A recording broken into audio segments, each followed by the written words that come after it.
Welcome back, True Seeker. The Eagles have advanced over the Falcons.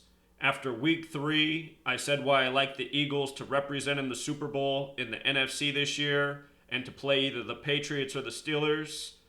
They have to win one more game to get there.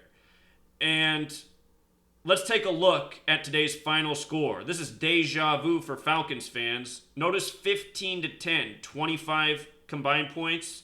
The Falcons were a 2.5 point favorite before the game, 2.5. Remember last year the Falcons gave up the 25-point comeback in the Super Bowl on 2/5, and in Gematria, Falcons equals 25. Also, last year was the 97th season of the NFL. 97's the 25th prime. Remember, they moved the touchback to 25 yards last year. The number 1 overall pick was Goff, a name that equals 25. Everything about the NFL is scripted by the numbers ritualistically today. At the end of the game, Atlanta's number 97 had a big penalty that helped the Eagles secure the win. All scripted. His number was up. Something else interesting about 25 is that if you write it out as a word, it has gematria of 49 like Eagles.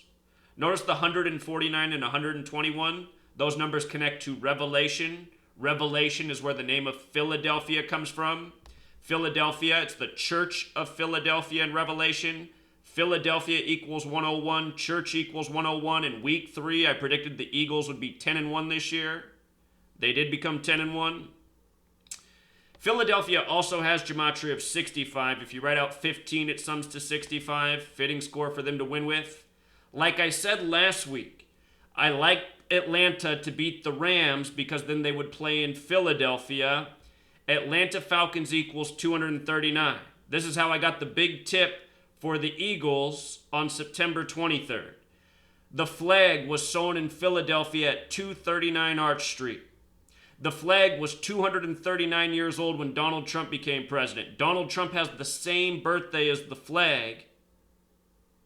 He took on the NFL over the protests and the flag on September 23rd, 23/9. When that happened, I said, that's a major narrative. This is what you look for in the scripting of sports. And we followed that narrative all year. 239 is also the 52nd prime number. Here we are in the year of Super Bowl 52. 25 combined points, the reflection of 52. So you follow these numbers. Helps you see what's likely in the scripting. Why I said last week, I liked the Falcons to beat the Rams. Why I said this week, I'm staying with the Eagles even though they're underdogs. Been talking about Nick Foles in the flag. His name is Nick Foles. NF initials.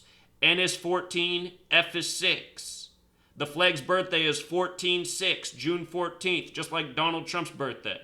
Special numbers. Nick Foles, all eyes on him as the backup. Comical, the leading receiver in this game for the Falcons had 101 yards. The leading receiver for the Eagles had 61. And here, I just want to pull up the gematria here. In our 4 base ciphers, this is what it's all about right here. Philadelphia equals 101 and 61. Top receiver for the Falcons, 101 yards. For the Eagles, 61 yards. Look at Church, 101 and 61. These numbers are not arbitrary. 101 is the 26th prime number. A big story how Nick Foles nearly retired at age 26. The word flag equals 26. If the AFC wins the Super Bowl, they'll get their 26th Super Bowl win over the NFC this year. Another major narrative, Ezekiel Elliott, suspended a lot of the season. Big narrative all year, Ezekiel's the 26th book of the Bible. Notice Nick equals 26 and 19, just like flag, 19 and 26. At halftime, 19 combined points. Not coincidentally, Nick Foles wears number 9. The Eagles were down with 9 at the halftime. Talking about these things. And the halftime stats. Notice Nick Foles had 101 yards, 93 net yards. We just showed how Philadelphia equals 101. Look what happens when I add on Eagles. 93. Every game scripted from the final score to the box score. And look, what drives me nuts is how people watch these games and think these guys are as bad as they're made out to be. You guys, I can throw a football really well. I can throw all balls well. I pitched growing up. Whenever we played football, people wanted me to throw the ball. I throw the ball really well, like dead on the money every single time. That's why I can't stand watching the NFL and these guys sail balls over open receivers' head. You know when Nick Foles had his receiver wide open earlier in the game and threw it over his head? It would have been like a 20-some yard gain at least. No NFL quarterback should ever miss that pass, but they get missed game after game in the NFL, and these guys are told to miss those passes because everything about these games are that scripted. These guys have to be that good, and there's plenty of people in this nation who can throw a ball as well as I can. You know, I went to Arizona State. When I was a freshman there, I played flag football. You know, there are a lot of flag football teams. It was me and another guy who were recognized as the best quarterbacks in all of the flag football teams, and there was a lot of us. You know, people liked watching my team play because of the way I threw the ball around.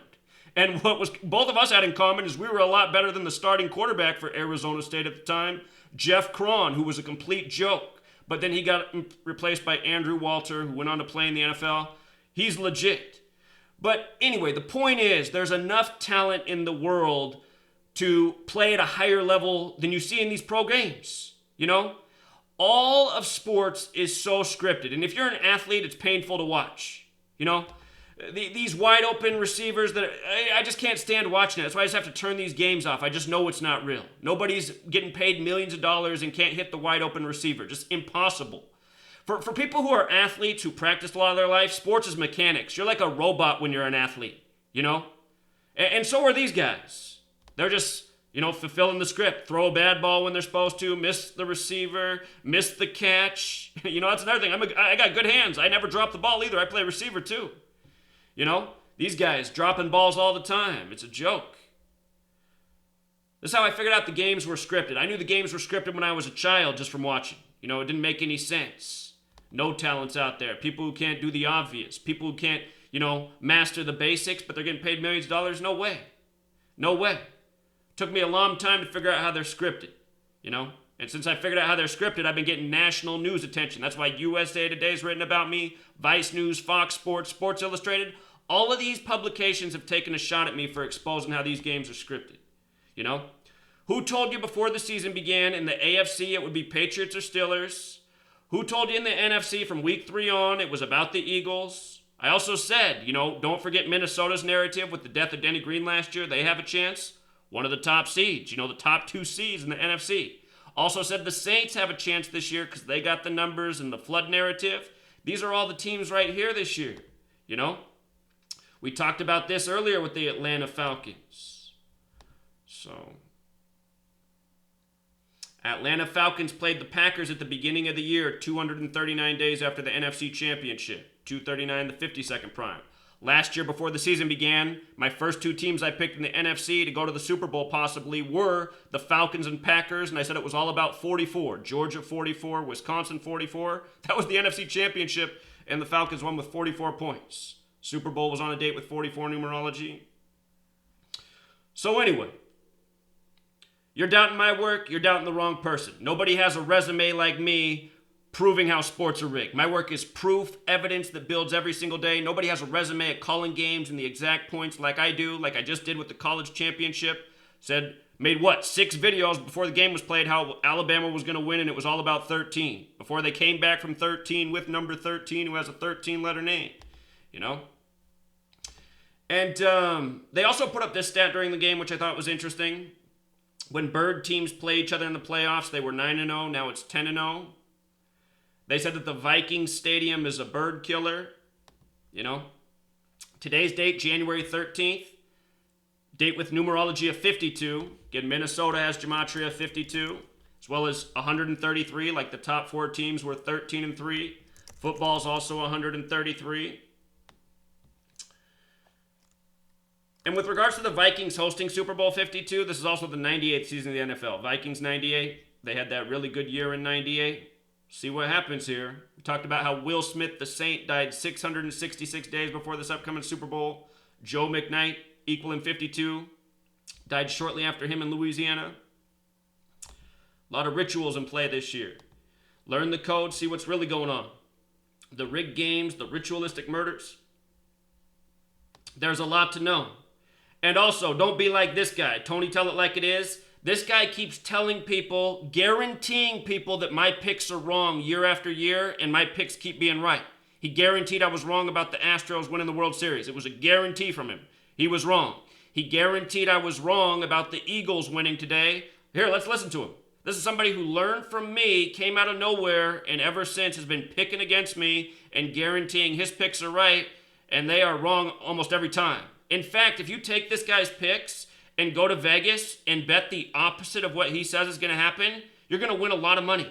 This guy's percentage of being wrong is probably about 85%. Very high wrong percentage. Listen to him here. Listen to this. This is what he just said about the Eagles' chances of winning today. And by the way, last week he guaranteed the Rams would beat the Falcons. So he didn't even understand the narrative, and now he's going to make a guarantee the next week that's wrong again. Listen to him. This guy's just wrong every single week. You know? Now he's making videos calling me a shill. Nah. Listen. Well, for you Vikings and for you Eagle fans out there, your teams have zero chance this week. Dude, that's just enough. I don't want to hear any more. You know, this is what he keeps saying. The Astros have zero chance of winning the World Series. The Eagles, I mean, just wrong. I guarantee you if you put out a video on the college championship, he would have guaranteed Georgia was going to win. Good thing he didn't. He didn't put out any video. But the script is in. It's all fixed. You know, I told you guys, just because Carson Wentz is injured doesn't mean the Eagles are done for. It's all scripted. And like we said, it's been all about the flag. I've been saying it since the day. Let's not forget that the game where Carson Wentz had his fake injury, torn ACL, the Eagles won with 43. And I said they would win that game over the Rams in LA. It was all about, you know, the Kobe Bryant ritual the day before and a few other things. But 43 points, that was the Week 14 game. 43 is the 14th prime. For the other game today, Tom Brady's about to play in his 35th playoff game. Tom Brady equals 35, born on a date with 35 numerology, August 3rd, 1977. The Titans are about to be in their 35th playoff game all time too. And again, one more time, today that thing in Hawaii. In history, on January 13th, 1893, the USS Boston went into Hawaii. Marines invaded. Think about it. Mariota from Hawaii, quarterback for the Titans, USS Boston, you know, the New England Patriots. Everything is scripted. The news, the sports. Again, it's why Tom Brady and the Patriots became the team after 9/11 and the Patriot Act. Drew Bledsoe's career ended with a New York jet crashing into him. Come on, people. Come on. So, Tony, I'm going to ask you one more time, man. It's time to retire. You are so bad at this. You know, you guaranteed the Cardinals were going to be in the Super Bowl this year, and I told you all year that was a team that had no narrative. And now you're trying to get all on the Saints. Well, I said that the Saints had a narrative from before the season even started, you know? Teams I talked about are the teams that did well this year. Teams I talk about do well usually do well, you know? I have a very high percentage of being right. So we'll leave it there, True Seeker. Until next time.